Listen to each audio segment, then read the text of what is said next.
Bonsoir, ravi de vous retrouver pour Bismart, l'émission. Alors aujourd'hui, on va parler du luxe de la seconde main. On sera avec la fondatrice de Monogramme dans quelques instants. On parlera aussi des finances personnelles des femmes avec un nouvel ouvrage qui vient de sortir. Ça s'appelle Haute une citoyenne. On sera avec l'une des autrices dans un instant. On prendra ensuite la direction du ski pour parler économie de la montagne avec Vincent Lalanne, c'est le directeur de l'Office de tourisme de Val Thorens.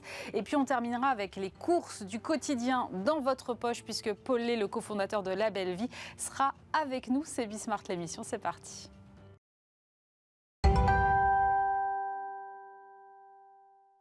Pour commencer cette émission, j'ai le plaisir d'accueillir Beverly Sonego. Bonjour. Bonjour.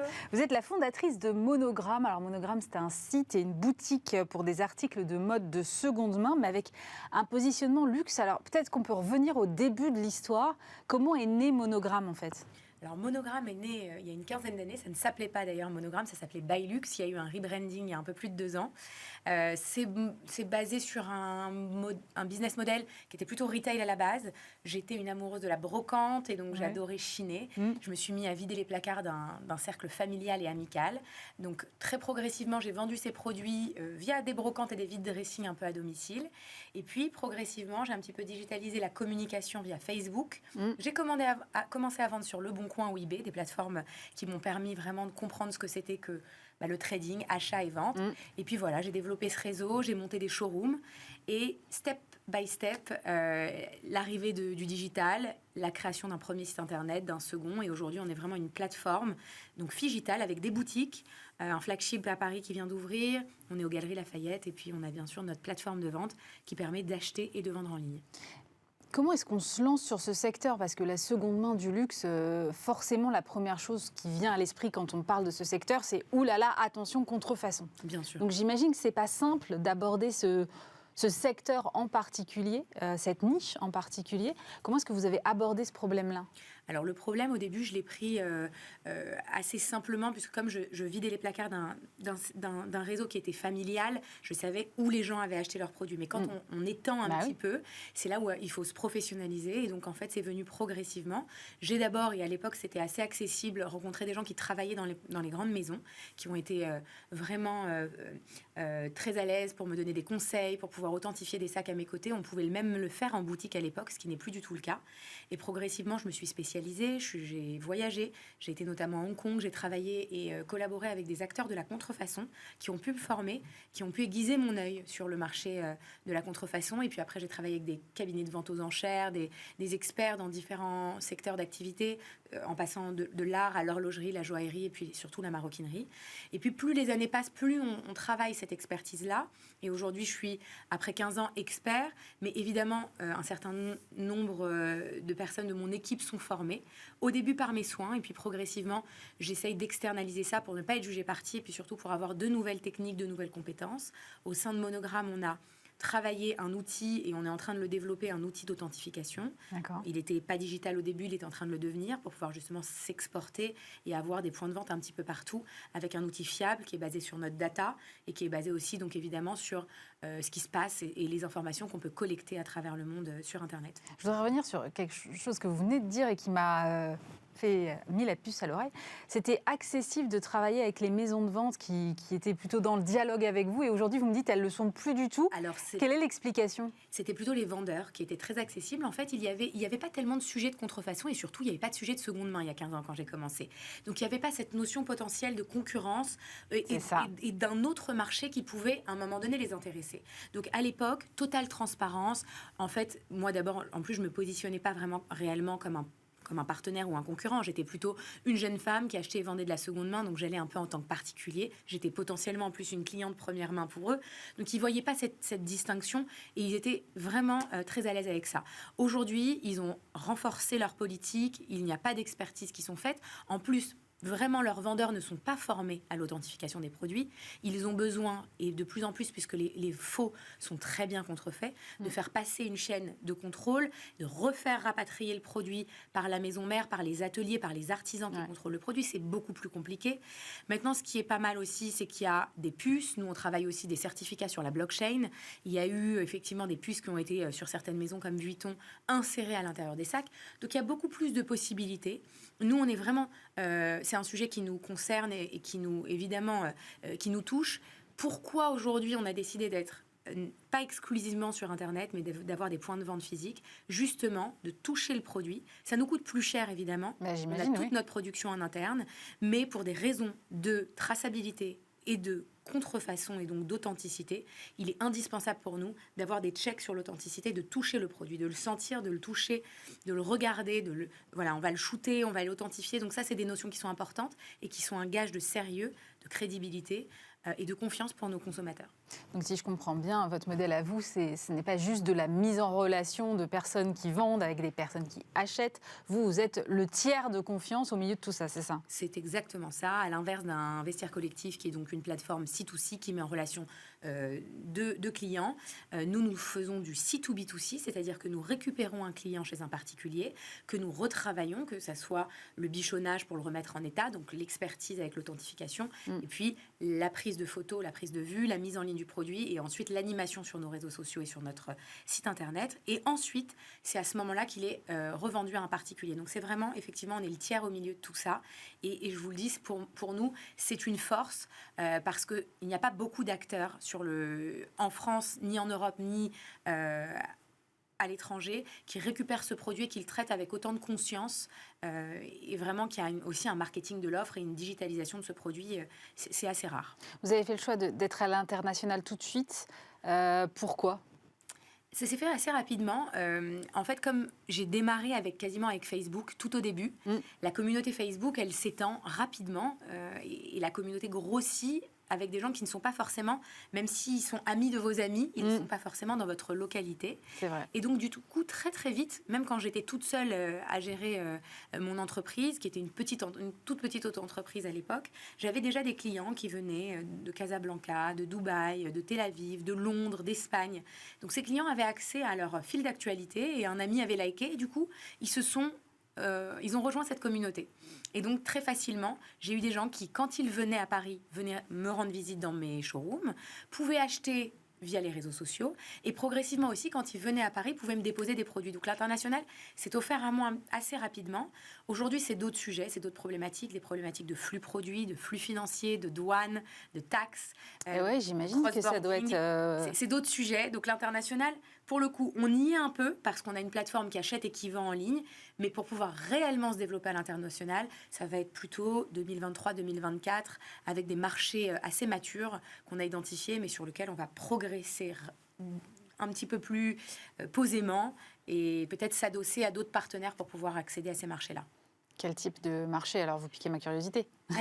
Donc, nous, les pays qu'on a identifiés sur lesquels on veut vraiment accélérer notre croissance, donc ça va être le UK, ça va être Dubaï, le Moyen-Orient, le Maroc, très mature, Israël aussi. Donc ça, c'est vraiment sur notre croissance rapide. On a testé l'année dernière les États-Unis, qui sont beaucoup plus compliqués en termes d'offres et de pricing. Et ce qui est sûr, c'est qu'on a des partenaires, par exemple, les Galeries Lafayette, avec qui on est depuis 1 an et demi, qui sont des partenaires qui déjà, en France et en Europe, sont installés et on va pouvoir ouvrir des pop-up là-bas et potentiellement des boutiques. On s'installe définitivement dans quelques semaines à la Vallée Village, qui a également des antennes en Italie, en Espagne, à Londres. Donc voilà, c'est des partenaires qui nous permettent de mettre un pied dedans et puis de tester le marché et de voir un petit peu comment ça se passe avant de s'installer plus durablement. En termes de pricing, quand on dit luxe, on imagine tout de suite des choses très inaccessibles. Donc vous êtes dans quelle fourchette de prix? À partir de quel budget on peut aller s'acheter quelque chose sur Monogram? Chez Monogram, à partir de 50 €, vous pouvez acheter du luxe, c'est-à-dire par des petits accessoires ou par potentiellement, plutôt un petit foulard ou des choses comme ça. Le panier moyen chez Monogram, il est aux alentours Enfin, il oscille entre 800 € et 1400 €. Ça dépend si vous achetez en ligne ou en physique. Le panier moyen est plus élevé physiquement dans les boutiques, forcément. Vous parlez à quelqu'un, vous touchez le produit, vous êtes en confiance. Donc, on va vendre des sacs un petit peu plus onéreux en boutique, mais le panier moyen, globalement, du site, il est entre 800 et 1000 €. Nous, on a pour mission de rendre le luxe accessible. Donc, c'est vrai qu'on a, on a quand même l'envie de mettre des produits qui sont pas trop chers, des plus grandes marques de luxe, mais on va aller de petits créateurs comme Jacquemus, Stella McCartney, à Chanel, Hermès, avec des produits beaucoup plus coûteux. Mais donc voilà, on est en termes de pricing, on est déjà moins cher que notre concurrence française. On essaye d'être toujours pricé un petit peu en bas et d'avoir une très jolie décote. Elle peut aller de 30% à 70% selon le produit par rapport au marché de la première main. Quelle est votre cible exactement? Alors j'imagine plutôt des femmes a priori, Oui, mais en termes d'âge? En termes d'âge, c'est assez large. Donc notre clientèle moyenne, elle a entre 20 et 50 ans. Mais c'est vrai qu'on touche une clientèle très large puisqu'on touche deux types de clientes. On touche les bailleurs et les sellers, donc les déposantes et les acheteuses, qui sont eux-mêmes acheteuses et vendeuses. On a 28% de nos clientes qui déposent, qui sont aussi des clientes qui achètent. Il y a vraiment une circularité au niveau de notre clientèle. Donc on a des jeunes filles de 17 ans qui vont acheter leur première paire de Louboutin chez nous, et puis on a des femmes de 70 à 80 ans qui vont vendre un tailleur Chanel dans lequel elles ne rentrent plus. Donc c'est très très large. Justement, sur cette circularité, c'est intéressant, je trouve. Dans quelle mesure est-ce que vous arrivez à faire grossir votre communauté parce que cette question de la circularité, aujourd'hui, elle devient primordiale? La communauté, elle grossit depuis 10 ans de façon totalement organique. Ça, c'est assez merveilleux. Je pense qu'on a un message qui est clair, c'est qu'on aime la mode. On veut aussi un petit peu éduquer notre clientèle à mieux acheter, durable dans un sens, puisque quand vous achetez des produits de luxe qui sont bien faits par des artisans, ce sont des beaux produits, ils vont durer dans le temps. Ils peuvent même être transmis. Donc nous, pour même vous donner un exemple, on a mis en place quelque chose qui s'appelle un financial market, qui est donc comme une place de marché boursier, où on est dans l'éducation de dire à notre clientèle, vous pouvez vous faire un produit, acheter un produit coup de cœur, mais est-ce que ce produit coup de cœur, c'est un produit que vous pourrez revendre dans un deuxième temps? Donc on a mis cette place de marché dans nos boutiques pour montrer les iconiques des plus grandes maisons, donc que ce soit le Lady Dior, que ce soit le Kelly ou le Birkin d'Hermès, le Timeless de chez Chanel, et leur dire, ce type de produit-là, vous allez les payer un petit peu plus cher qu'un sac qui est un peu plus mode, mais en l'occurrence, quand vous allez vouloir le revendre, en fonction du marché, de l'évolution du marché, la cote a explosé en seconde main, il y a une inflation en première main, donc c'est aussi un bon investissement. Donc on est aussi là-dessus, dans l'éducation, donc cette communauté, elle grossit parce qu'on est un peu mode, on est aussi dans une dynamique un peu RSE, de mieux consommer, et aussi dans un côté un petit peu plus business, investissement qui plaît. Ça tombe bien parce que ce sera le sujet juste après vous. Mais pour revenir à ce que vous faites, je me demandais quand même si vous étiez touché par l'inflation d'une façon ou d'une autre. C'est-à-dire, est-ce que finalement l'inflation pousse les vendeuses à vendre davantage? Est-ce que les clients achètent moins et que du coup vous vous retrouvez avec un différentiel offre-demande? Comment est-ce que ça vous impacte, vous? L'inflation impacte dans le bon sens, puisque les produits en première main dans les grandes marques de luxe sont devenus presque inaccessibles. C'est vraiment maintenant une petite niche qui peut se permettre d'acheter prêt-à-porter, maroquinerie et bijoux. Ça ne les empêche pas de faire des chiffres d'affaires records. Effectivement, mais des chiffres d'affaires records avec une clientèle un peu plus resserrée quand même. On se rend compte aussi avec des acteurs comme les Galeries et le Printemps qui ont une clientèle locale, qui se sont passés d'une clientèle internationale, mais finalement le peu de clientèle internationale qui vient fait quasiment le même chiffre que la clientèle internationale qu'il y avait sur des chiffres à l'époque de 2018 ou 2019. Donc oui, on est impacté dans le bon sens parce que la clientèle aujourd'hui, elle veut de plus en plus mettre du luxe puisqu'on est dans un milieu ou un monde où on représente sur les réseaux sociaux un petit peu qui l'on est, on a envie de s'afficher avec des belles choses.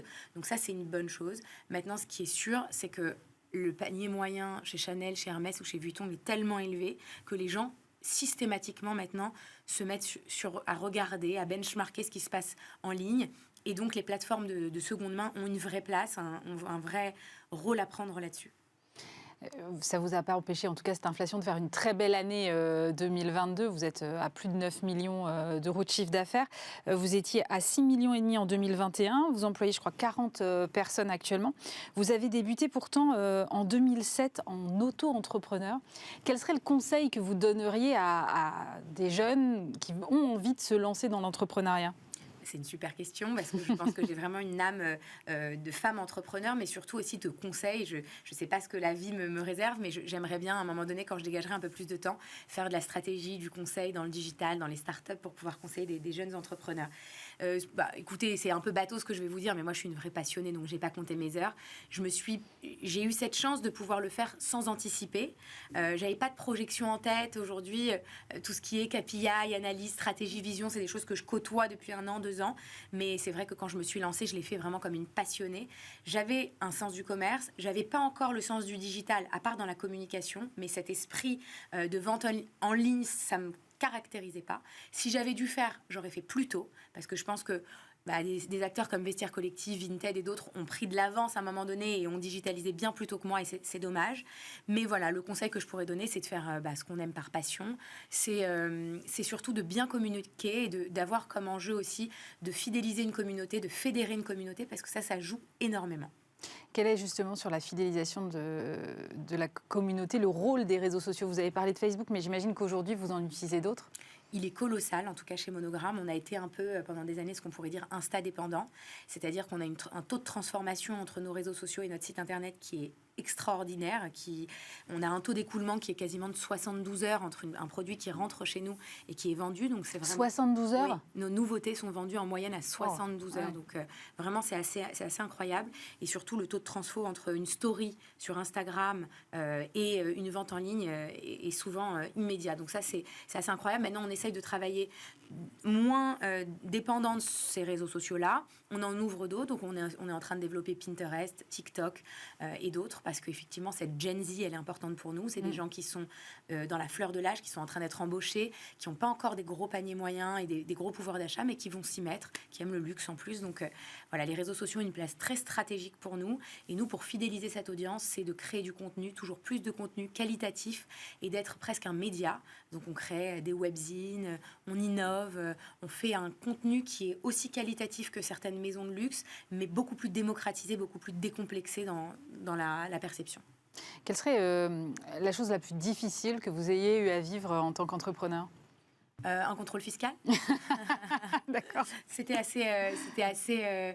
Alors, c'était difficile, mais c'était très formateur. Parce qu'en fait, comme je ne viens pas du milieu je viens pas du milieu de la tech, mais je n'ai pas du milieu de la finance. Donc, c'est des notions que j'avais pas bien anticipées. Mais ça a été extrêmement positif, puisqu'il en est sorti beaucoup de mise en place, de nouveaux process, de méthodologies pour les équipes. Et ça nous a permis à un moment donné de scaler aussi et de se poser les bonnes questions. Donc ça a été difficile, mais incroyablement constructif. Merci beaucoup pour votre témoignage, Beverly Sonego. Je rappelle que vous êtes la fondatrice de Monogramme.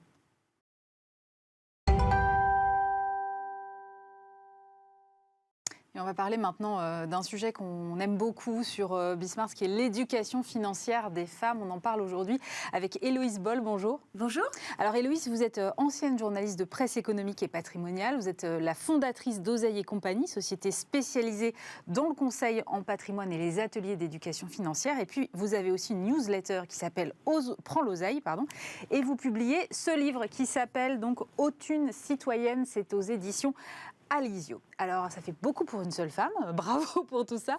J'avais quand même une question parce que je vois passer énormément de choses sur ce sujet de l'éducation financière aux femmes. Il y a beaucoup de médias aujourd'hui, médias en ligne. Il y a beaucoup de podcasts, il y a beaucoup de newsletters. Est-ce que ça veut dire que ça y est, on a un tabou qui tombe, Héloïse, sur ces questions ? Je pense que plus qu'un tabou qui tombe, c'est une forme de prise de conscience en réalité, parce que le tabou, je pense que, il y a encore des gens chez qui c'est compliqué de parler d'argent. En revanche, il y a de plus en plus de personnes qui sont en train de se rendre compte et de comprendre qu'il s'agit d'une question de survie en réalité, et que c'est pas justement en faisant l'autruche, en ne parlant pas du sujet et en ne le traitant pas, en réalité on se met en danger, et en danger financier, en précarité financière. On commence à comprendre aussi que quand même dans 80% des cas, la précarité financière, quand il y a un arbitrage à faire entre un homme et une femme, elle est plutôt dans le camp des femmes. Et donc, il y a plus que la levée d'un tabou, cette prise de conscience qu'en fait, ne pas s'occuper du sujet et ne pas traiter le sujet, c'est extrêmement dangereux. Et donc qu'il faut y aller, qu'il faut mettre les mains dans le cambouis et qu'il faut se lancer sur ce sujet-là, qu'il faut s'occuper de son argent. Du coup, vous publiez ce livre avec votre co-auteur qui s'appelle Insaf El Hassani. Est-ce que selon vous deux, finalement, la liberté financière des femmes est la dernière marche de leur émancipation ? Celle qu'on n'a pas encore complètement franchie. Son temps à dire, justement, ma co-autrice Insaf El Hassani, c'est celle qui est... c'est la marche c'est la marche que les femmes spontanément ont eu du mal à franchir, en fait, ont eu du mal à monter, parce qu'en réalité cette marche-là, elle est théoriquement, juridiquement à notre portée. Aujourd'hui, on a le droit d'acheter des actions, on a le droit d'avoir un compte en banque. En fait, on a les mêmes droits économiques que les hommes, sauf que pour tout un tas de raisons, on s'en saisit pas. Et on s'en saisit pas toujours. Alors, il y a évidemment des freins et des blocages psychologiques. Il y a des freins financiers qui sont les plus importants. Et puis, il y a des freins sociétaux. Et donc, finalement, il y a tout un pan de la population qui trouve parfaitement son intérêt ou qui a parfaitement trouvé son intérêt jusqu'ici, à ce que les femmes ne franchissent pas cette marche supplémentaire. Et pourtant, cette marche supplémentaire, elles peuvent la franchir. Et avec Insaf, on va un petit peu plus loin. On dit elles doivent la franchir parce que de toute façon, personne ne va les pousser à franchir cette marche supplémentaire si elles ne le font pas d'elles-mêmes. Ça, c'est sûr. Alors moi, ce qui m'a interpellée quand j'ai reçu votre livre, c'est le sous-titre, en fait. C'est « Au travail et à la maison, prenez le pouvoir sur votre argent ». Et c'est vrai que généralement, on s'occupe plutôt de la partie travail dans tous les médias dont j'ai parlé tout à l'heure. Pourquoi il vous a semblé important de mettre en parallèle la vie professionnelle et la vie personnelle ? Parce qu'en fait, c'est une succession c'est un enchaînement de phénomènes, si vous voulez. À votre travail, vous travaillez de façon équivalente ou parfois plus que vos collègues et vos homologues masculins. Vous gagnez moins d'argent. Ça arrange tout le monde. En fait, on vous dépouille d'une partie de votre pouvoir économique. C'est tranquille. Ça fait les affaires de tout le monde, mais finalement, ça se fait à votre détriment économique à vous. Et quand vous avez moins de revenus, forcément, vous pouvez moins investir. Vous êtes moins riche, in fine, ça va pas. À la maison, parce qu'il y a quand même pas mal d'études aujourd'hui et de recherches qui montrent que notamment la vie familiale et la vie de couple peuvent être des sphères d'appauvrissement pour les femmes. Sphères d'appauvrissement dans lesquelles elles sont pas toujours de façon très consciente, c'est-à-dire que en général, vous êtes dans un couple, le train de vie peut aller très bien, ça peut bien se passer, et puis finalement, vous vous rendez pas compte que l'argent est concentré aux mains de votre compagnon ou aux mains de vos enfants, et donc jusqu'à la séparation ou jusqu'au deuil, vous vous rendez compte de rien, tout va bien, et donc vous êtes dans une inconscience totale du sujet.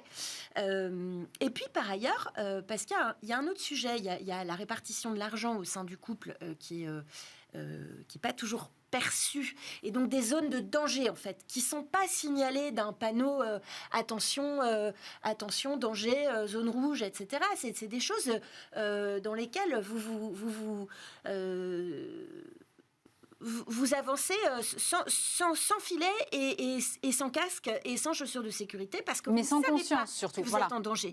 Et puis il y a autre chose, c'est ce fameux temps domestique dont certaines personnes ont tendance à croire qu'il est complètement extensible. Et là aussi, en fait, le temps domestique qu'on donne, c'est de l'argent qu'on perd, en fait. Donc, il y a évidemment des tas d'études sur le sujet, mais un de nos propos, c'est de dire stop, ne donnez pas aveuglément et démesurément votre temps domestique, parce qu'à chaque fois que vous donnez votre temps domestique, là aussi, vous vous dépouillez de vos capacités à devenir riche, à travailler plus, à faire des heures supplémentaires si vous avez la chance de pouvoir en faire. Vous avez passer du temps un sur manque vos investissements financier terrible, et il faut arrêter de se faire dépouiller, en fait. On parle beaucoup de reprendre les clés de la caisse, mais c'est très très important. Et en fait, on se rend pas toujours compte quand on a un petit dernier qui dit « Oh, s'il te plaît, est-ce que tu peux m'aider à faire ma machine ?» Enfin bon, j'exagère, alors qu'il y a quand même des âges où les enfants sont parfaitement capables de faire tout un tas de trucs. Et ben on se fait dépouiller. Vous parlez de violence économique. Je trouvais que le terme était assez fort. Est-ce que vous pouvez l'expliquer ? Les violences économiques, c'est un phénomène très répandu, qui n'a rien de nouveau. Aujourd'hui, il porte un nom, mais c'est un phénomène qu'on observe dans des couples dans lesquels la violence commence à s'installer. Parfois, ça s'arrête à la violence économique, parfois, ça va beaucoup plus loin. C'est une façon très progressive d'installer une forme de dépendance économique autour de vous. Donc, soit on surveille vos dépenses, soit on vous interdit de travailler, ou on vous empêche, on vous encourage à ne pas travailler, ou à travailler moins, ou à prendre un job moins bien rémunéré. Et petit à petit, vous vous installez dans une forme de dépendance financière dont vous n'avez pas non plus toujours conscience. Et donc, ça assoit une forme d'autorité et de pouvoir. Et c'est absolument terrible. Et donc, il y a cette forme de violence économique qui est une forme de contrôle permanent. Il y a une autre forme de violence économique qui consiste régulièrement à racketter sa partenaire. Parce qu'on dit, finalement, oui, ok, je gagne plus, mais on fait 50-50 parce que moi, j'ai besoin d'avoir de l'argent de côté, parce que j'ai manqué de tout quand j'étais petit, parce que... Enfin, il y a toujours une bonne excuse, en fait, aux violences économiques, sauf que, in fine, la victime n'a pas forcément besoin de comprendre ses excuses. Il faut juste réussir à être un peu alerte et veiller sur ces sujets. C'est vrai qu'une séparation entraîne en moyenne, je crois, une baisse de niveau de vie d'environ 20%. Et en même temps, on peut légitimement comprendre que pour certaines femmes, ça peut être un peu cynique de se dire « je mets de côté, j'épargne, je m'organise pour au cas où ma relation plante ». Alors, je trouve pas ça du tout cynique. Je trouve que c'est extrêmement lucide. Enfin, il y a plein de façons de faire planter une relation, en fait. Vous pouvez effectivement vous séparer et c'est pas toujours très agréable de penser à ça, mais vous pouvez avoir une relation qui plante parce que la personne avec laquelle vous vivez meurt brutalement et vous vous retrouvez dans la même précarité financière. Donc, c'est avoir un fonds d'urgence et mettre de côté de l'argent pour anticiper une situation dans laquelle on se retrouve seul. C'est au contraire, c'est pas du tout cynique, c'est faire preuve d'une grande lucidité. Ça n'empêche pas de vivre une très belle histoire d'amour. Et au contraire, une histoire d'amour dans laquelle les deux ont une espèce de sécurité financière et donc n'ont aucun doute sur la façon dont se dérouleront les choses sur le plan financier en cas de rupture ou en cas de deuil, c'est une relation qui est beaucoup plus sereine et beaucoup plus équilibrée. Vous parlez aussi beaucoup des mères et vous dites les mères ne sont pas des vaches à lait. Pourtant, il est un peu normal de vouloir aider ses enfants. Il faut juste savoir poser une limite, c'est ça ? Il faut poser une limite. Oui, je dis pas les mères ne sont pas des vaches à lait, je dis les mères angoissées sont de sacrées vaches à lait parce qu'il y a un business autour de l'éducation des enfants, des cours de langue supplémentaires, des summer camps, des ateliers d'éveil musical, tout ça mis bout à bout parfois rassure les parents. Beaucoup les mères, mais représentent un budget certain. Et j'observe, moi, dans ma pratique quotidienne, que beaucoup de femmes, parce qu'elles ont très, très envie d'avoir le meilleur pour leurs enfants, de les encourager dans une vie qui sera épanouie, heureuse, d'encourager leur penchant artistique, tout ce que vous voulez, et puis qu'elles n'ont pas envie de les frustrer parce que c'est très agréable de faire plaisir à ses enfants, eh bien, elles consacrent un budget phénoménal à l'éducation de leurs enfants et au bien-être de leurs enfants, mais souvent ça se fait au détriment de leur propre sécurité financière et de leur propre bien-être. Et donc c'est plutôt un signal d'alarme, c'est-à-dire que en fait, évidemment, il y a des choix qui n'en sont pas. Il y a des sujets sur lesquels on se pose même pas la question quand on a un enfant malade, quand on a un enfant qui est atypique sur certains sujets. Il y a toujours de bonnes raisons de faire des choix qui vous pénalisent un peu financièrement et favorisent votre enfant. Simplement, à un moment, il faut mettre des limites, effectivement, parce que vous ne pouvez pas faire tout ça et privilégier le bien-être de votre enfant au détriment de votre propre santé et sécurité financière. Donc, il faut faire très attention. Je donne cette image qui est un peu bateau, mais quand vous êtes dans l'avion, on vous dit toujours, avant de mettre le masque de sécurité sur la personne qui est à côté de vous, assurez-vous que vous-même, vous avez un masque et que vous respirez correctement. Vous ne pourrez pas aider vos enfants si vous-même, vous êtes en danger. C'est la même chose avec les finances, en fait.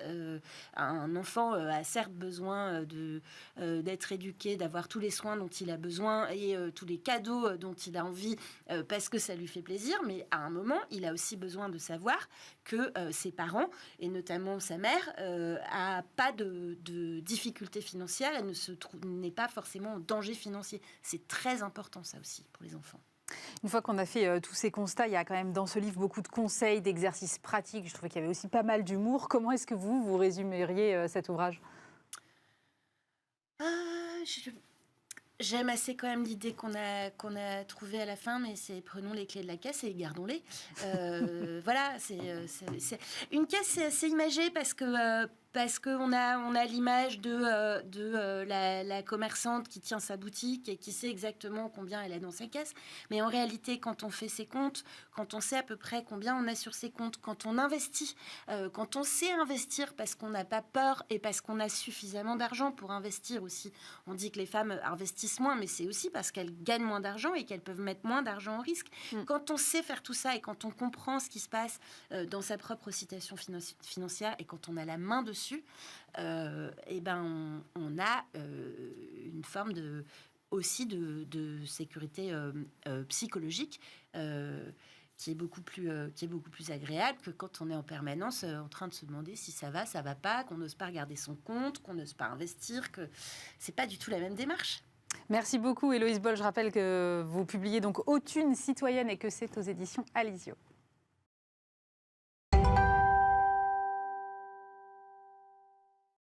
Je vous propose pour une fois de partir au ski puisque je reçois Vincent Lalanne. Bonjour. Bonjour. Vous êtes directeur de l'Office de tourisme de Val Thorens. Je crois que c'est la plus haute station d'Europe. Oui, tout à fait. C'est 2300 mètres d'altitude, on est la plus haute station d'Europe et on skie entre 2000 et 3300 mètres. Donc vous, le début de saison raté par manque de neige, finalement, ça ne vous a pas concerné ? Non, enfin, on est toujours concerné par le réchauffement climatique, on fait très attention, et puis c'est jamais une bonne nouvelle, ce ski bashing qui consiste à dire le ski c'est terminé, ce qui n'est pas vrai. On le sait, on en est la preuve, mais on est un peu solidaire aussi de nos collègues, parce que moi-même j'ai appris à skier dans des toutes petites stations de la Chartreuse et du Vercors, et on va rarement, en général, tout de suite dans un stade de foot de 50 000 avec 50 000 clients et nous on est considéré comme le top, c'est un peu l'élite du ski mondial, mais effectivement quand on commence à faire du ski, on commence dans des petites stations d'abord. Est-ce que du coup vous travaillez avec ces petites stations ? On ne travaille pas particulièrement, on les connaît bien, on discute, on échange et on sait que beaucoup de nos clients vont dans ces stades de neige apprendre au début de leur carrière, apprendre à skier, apprendre le contact avec la neige, et on sait après, forcément, on a envie d'aller dans les plus beaux endroits, et effectivement le Val Thorens fait partie des plus beaux domaines skiables du monde, parce qu'avec les Trois-Vallées, on a 600 km de piste, c'est le plus grand domaine skiable du monde, interconnecté, et donc on est vraiment la mecque du ski, et forcément si le ski fonctionne pas bien ou que nos collègues ont des problèmes, on aura forcément nous aussi des soucis à l'avenir, donc on fait très attention à ça, on anticipe beaucoup. Aujourd'hui, quel est votre taux de remplissage ? Vous êtes au maximum déjà ? On est quasiment au maximum. On est la station d'Europe avec le meilleur taux de remplissage. On a très peu de lits froids, parce qu'on a essentiellement des lits commerciaux, hôtellerie, résidences de tourisme. Et donc là, pour les vacances scolaires, on est à plus de 90%. Vous avez beaucoup de clientèle étrangère ou aujourd'hui il y a encore un petit résidu post-Covid qui fait qu'on n'a pas encore tout récupéré? Alors pas du tout. On a récupéré la quasi-totalité de notre clientèle étrangère, si ce n'est les Russes, mais pour des raisons qui n'ont rien à voir avec le Covid, des raisons d'actualité internationale, ou les Chinois. Mais on a 45 nationalités différentes et on est à peu près avec un taux d'occupation des étrangers, un taux de fréquentation qui est de l'ordre de 70%. 70% d'étrangers dans notre station tout au long de l'hiver. Donc bien évidemment, là on rentre dans les vacances scolaires, donc on a plus de Français que d'habitude, mais on a en permanence toujours un matelas qui nous permet d'ailleurs d'avoir une organisation économique qui fonctionne tout au long de la saison. On n'a pas de basse saison en fait, on a toujours une nationalité qui est là en vacances à ce moment. Vous affichez donc un taux de remplissage très élevé, ça veut dire que finalement l'inflation ne vous concerne pas, vous n'avez pas de défection liée à des hausses de prix? Alors, on a appliqué les taux d'inflation normaux liés en particulier à l'énergie ou à l'augmentation des matières premières. Mais en fait, on s'est aperçu que l'incidence sur nos clients, elle est relativement minime. Et au final, ça n'a pas empêché les gens d'avoir très envie d'aller faire du ski. Il y a une vraie appétence pour en profiter. Et c'est vrai que quand on est dans des grandes villes aujourd'hui où c'est un peu tout gris, un peu désagréable, il faut savoir qu'en ce moment, nous, on est au-dessus de la couche de nuages.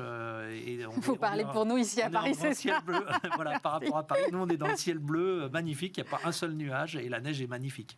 Il y a une journée de grève mardi et la montagne ne sera pas épargnée parce que je crois que les deux principaux syndicats de remontée mécanique ont déposé un préavis de grève.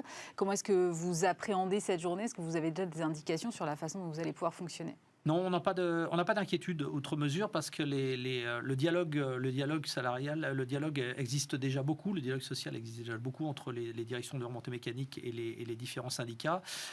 Toutes les négociations salariales ont déjà été faites et donc une partie des revendications, si on accepte la solidarité vis-à-vis des retraites, qui sera sûrement le cas d'un certain nombre de représentants syndicaux locaux, il n'y a aucun danger d'avoir une grève. En tout cas, ça sera totalement invisible pour nos clients, donc on n'est pas du tout inquiet là-dessus. On est un peu plus inquiet sur l'arrivée de nos clients parce que ça fait quand même quelques années que la SNCF prend les gens en otage, en particulier sur les week-ends, et que ça devient relativement intolérable parce qu'à des périodes où on demande aux gens d'être écologiquement responsables et de prendre des transports en commun et où on sait surtout, c'est un véritable manque d'empathie vis-à-vis de la clientèle. On sait qu'un client de février, en général, il va casser un petit peu la tirelire pour venir en vacances, pour se payer des belles vacances, comme il va le faire l'été aussi.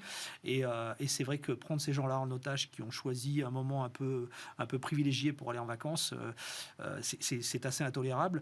Nous, ce qu'on peut leur garantir, c'est qu'en tout cas, ils vont faire du bon ski, que la neige est bonne et qu'ils vont passer un très bon moment. Mais malheureusement, si la partie acheminement, arrivée et départ est problématique, ça va un peu durcir les vacances, ça va compliquer les vacances. Lévi-Strauss disait que les vacances, elles commencent à la sortie quand on ferme sa porte. Et donc, je pense qu'effectivement, la partie voyage, on a oublié à quel point elle est très importante également pour nos clients.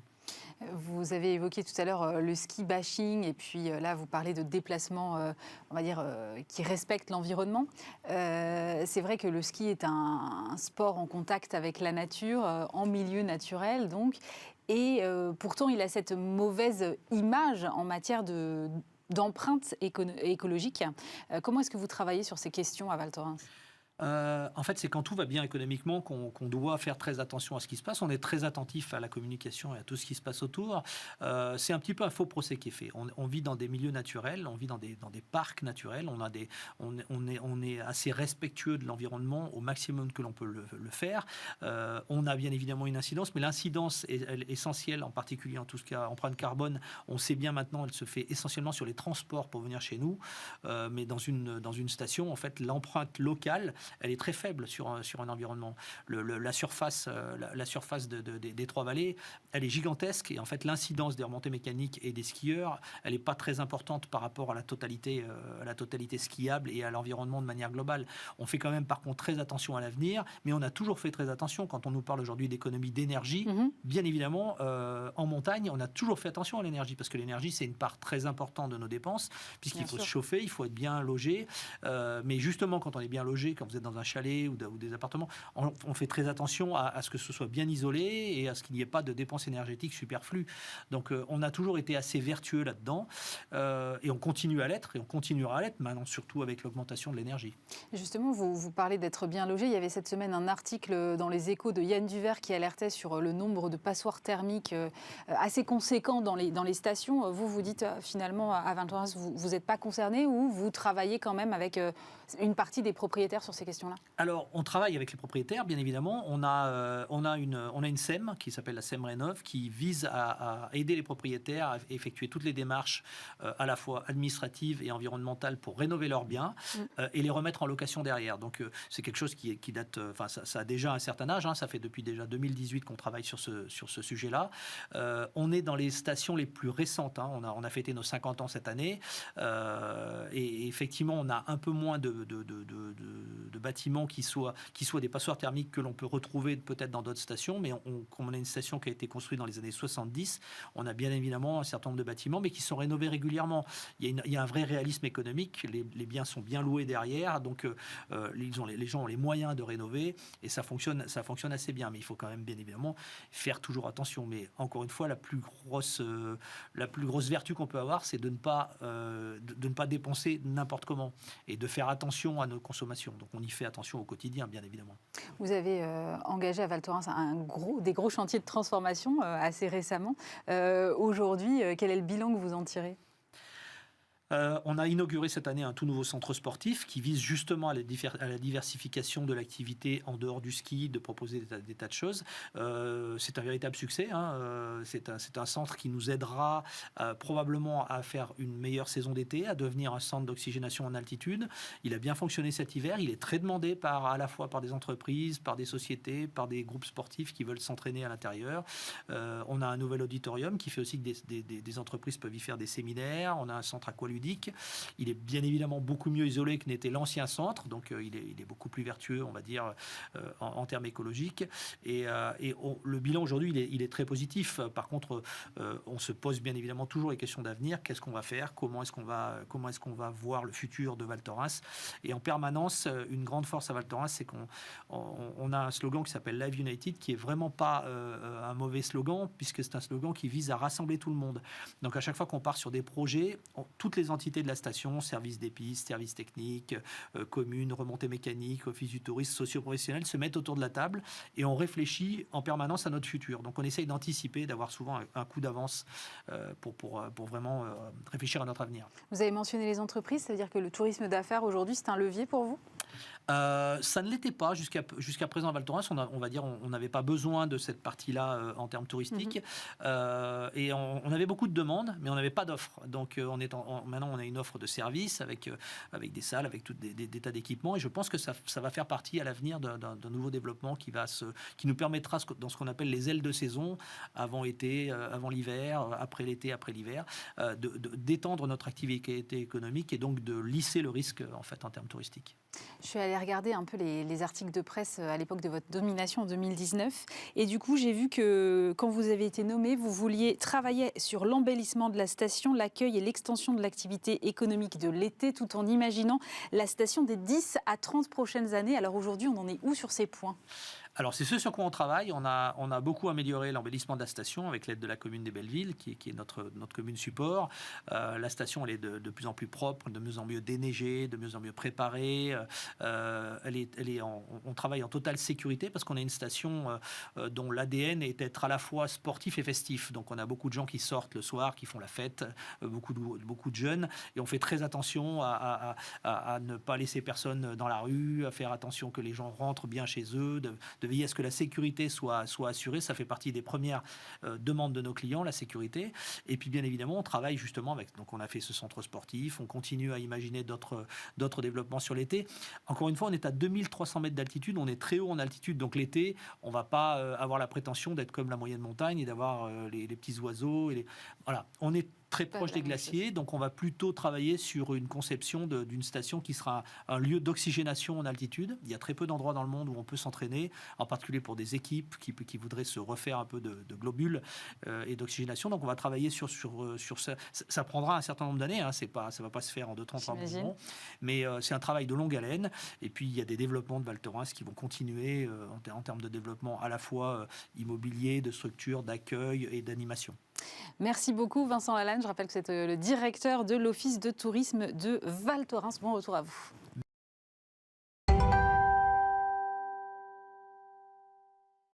Et on va terminer avec la bataille pour livrer les courses. Je reçois Paul Lé, cofondateur de La Belle Vie. Bonjour. Salut. Alors, start-up de livraison de courses, il s'est passé beaucoup de choses l'année dernière dans le secteur du quick commerce et j'aimerais bien commencer par ça parce que je sais que vous avez vraiment un œil là-dessus. C'est un secteur ultra concurrentiel. Je crois qu'il y avait 13 acteurs en France en avril. Aujourd'hui, il en reste plus que 3. Vous-même, vous avez arrêté cette activité-là. Est-ce que le quick commerce, Paul, c'était en fait la fausse bonne idée ?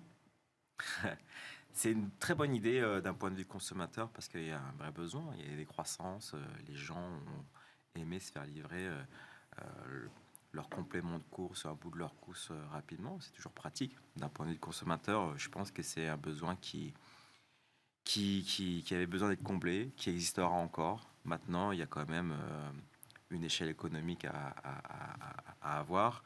C'est très dur d'être rentable uniquement sur le Q-commerce. Et on l'a vu, c'est vrai qu'en un an, je pense que depuis l'épisode des trottinettes, on n'avait pas vu ça. Et je pense que c'est le pire. Parce que là, on a vraiment eu 10 acteurs il y a un an qui ont levé entre 40 millions et 1,3 milliard. Même celui qui a levé 1,3 milliard est en train de partir. Donc, et ça en 12 mois. Donc c'est extrêmement dur parce que c'est un business qui est cash consuming. Et le plus fundé n'est pas forcément le meilleur. Et je pense qu'on en est la preuve aujourd'hui. Mais c'est vrai que ça a été un marché extrêmement bataillé, mais qui va perdurer.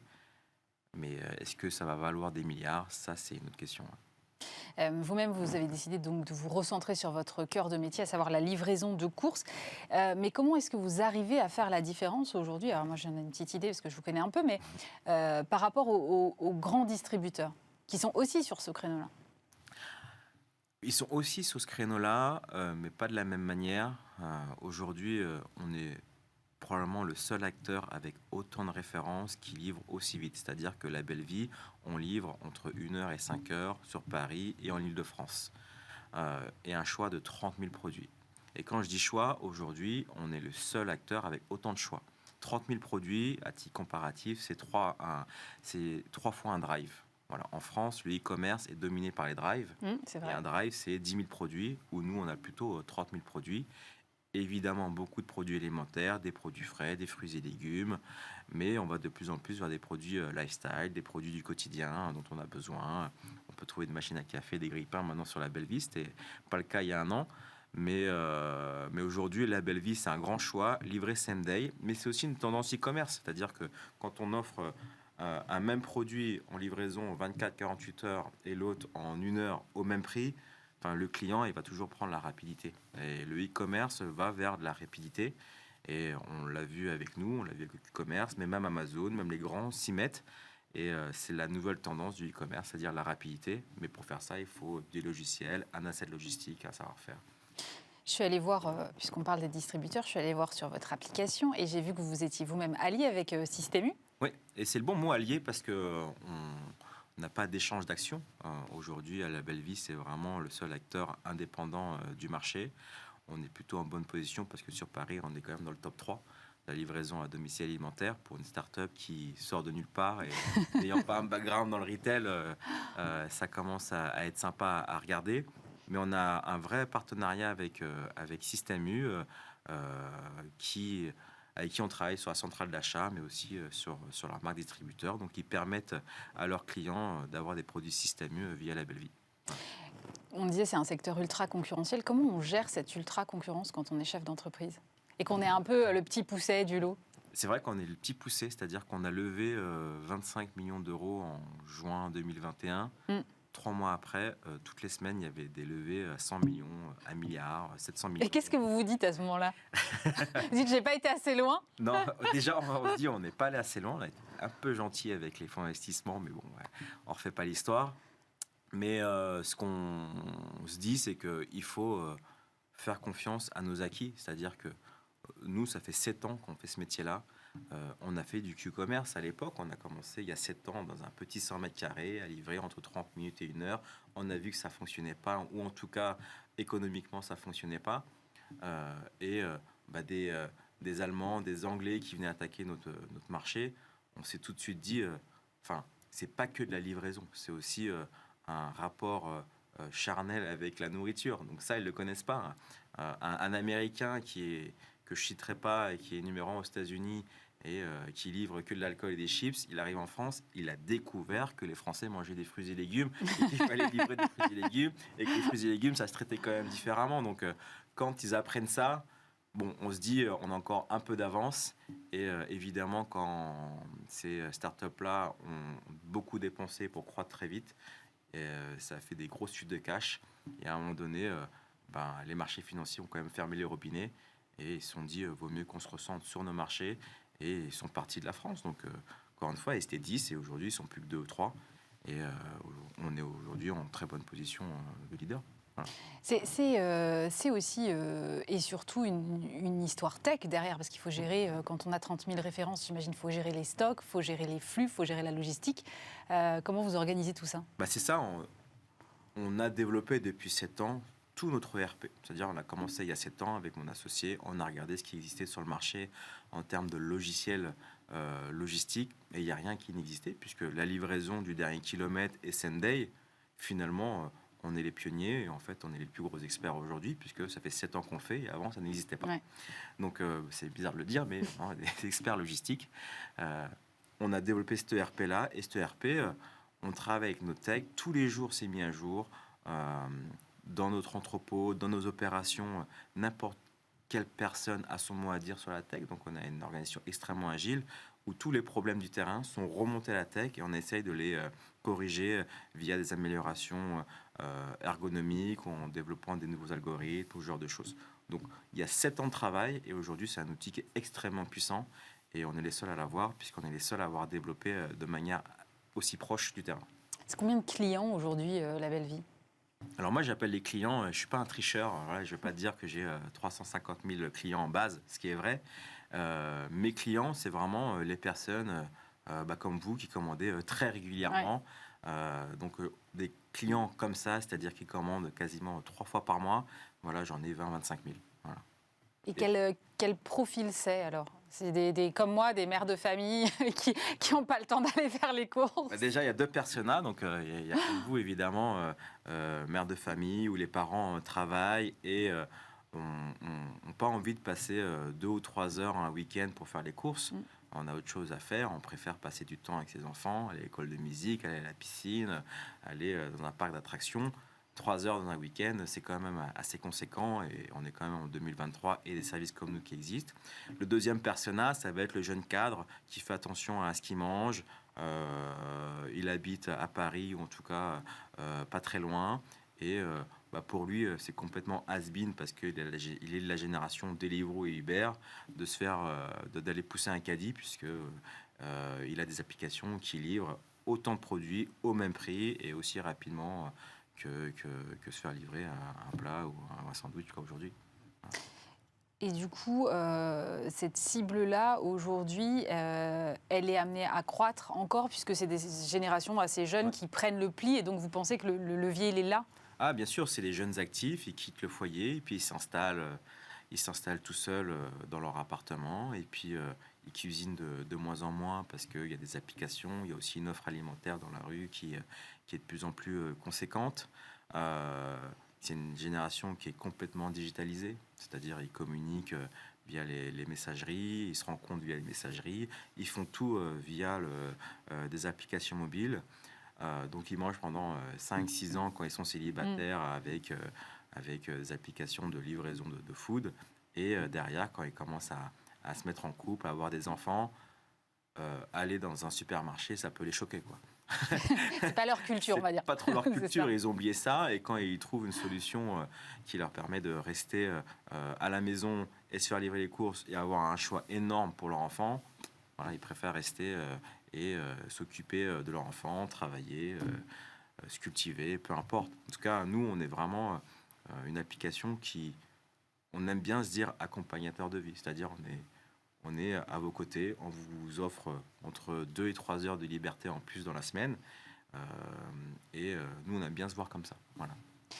Vous êtes justement sur des produits du quotidien, notamment l'alimentaire. Dans quelle mesure est-ce que l'inflation a eu un impact pour vous et comment est-ce que vous l'avez éventuellement répercuté ? Déjà, il y a les ruptures et l'inflation. En un an, on a connu des ruptures de produits, déjà avec le départ de la guerre en Ukraine, où du coup, on n'avait plus d'huile. Et de plus en plus de produits soit sont en rupture ou soit sont de plus en plus chers parce qu'il y a des problèmes de réappro, de construction, etc. Aujourd'hui, on est quand même sur une niche de marché qui est en Île-de-France, où les gens ont quand même un pouvoir d'achat un peu plus haut et ils sont capables de payer ces 2, 3, 4 euros en plus sur leur panier pour garder leur temps libre. Voilà. Jusqu'à quand ça va durer, je ne sais pas, mais nos clients aujourd'hui sont assez protégés de ça. Même si de plus en plus, on voit que des clients vont se diriger vers de la marque distributeur de qualité, vers des prix. Voilà, on voit des paniers avec du saumon de très grande qualité, mais avec du beurre premier prix. Et on voit de plus en plus de comportements de ce genre-là. Les gens font attention, ça c'est sûr, mais ils aiment aussi leur temps libre. Donc ils sont capables de payer 16 euros de plus pour le faire. Mais jusqu'à quand, je ne sais pas. J'espère que ça ne va jamais arriver, mais c'est quelque chose qu'on surveille. Ouais. Vous réalisez, je crois, à peu près 40 millions d'euros de chiffre d'affaires. Ouais, plus, ouais, on a fini l'année à 46, ouais. Et l'objectif, c'est la rentabilité cette année ? Alors la rentabilité cette année, dès ce mois-ci d'ailleurs, voilà, on va commencer à toucher et à frôler les EBITDA positifs. Donc c'est vraiment, on sort... Nous, on est les enfants d'Uber, c'est-à-dire on a commencé il y a 7 ans. Uber levait beaucoup d'argent, où les investisseurs nous poussaient à faire de la grosse croissance sans regarder de la rentabilité. Voilà, tout ça a changé en 3 semaines l'année dernière. On nous a dit, bon, là, il n'y aura plus d'argent sur les marchés, il faut que votre business soit rentable. Voilà, nous, on a toujours fait attention à avoir des marges opérationnelles positives. Maintenant, il fallait juste arrêter des investissements et toute l'inertie des investissements commence à se terminer et tous les voyants se mettent au vert. Donc, on est une entreprise qui est pérenne et on va continuer à l'être et à être indépendant et à devenir sortir d'une start-up et devenir une entreprise un peu plus une entreprise comme les autres, quoi, finalement. Ouais, et puis c'est pas plus mal et voilà, c'est pas plus mal et on est content. C'est quand même quasiment 500 personnes aujourd'hui. Bon, voilà, se revendiquer toujours start-up, c'est sympa, mais à un moment donné, on doit aussi agir comme des bons pères de famille dans une entreprise et la gérer de manière, entre guillemets, normale, même si on ne l'est pas forcément, parce qu'on a des fonds d'investissement américains, mais à la fin, ce qui compte, c'est dégager des marges et pouvoir avoir une entreprise qui soit complètement indépendante et qui ne soit pas subventionnée par de l'argent extérieur. Voilà. Merci beaucoup, Paul Lay. Je rappelle que vous êtes le cofondateur de La Belle Vie. Merci d'avoir été avec nous. C'est la fin de cette émission. Merci de nous avoir suivis. Évidemment, vous pouvez la retrouver en replay sur le site internet de Bismart, bismart.fr et en podcast sur toutes vos plateformes préférées. Lundi, vous retrouvez Stéphane Soumier, même heure, même lieu. Et nous, on se retrouve vendredi prochain.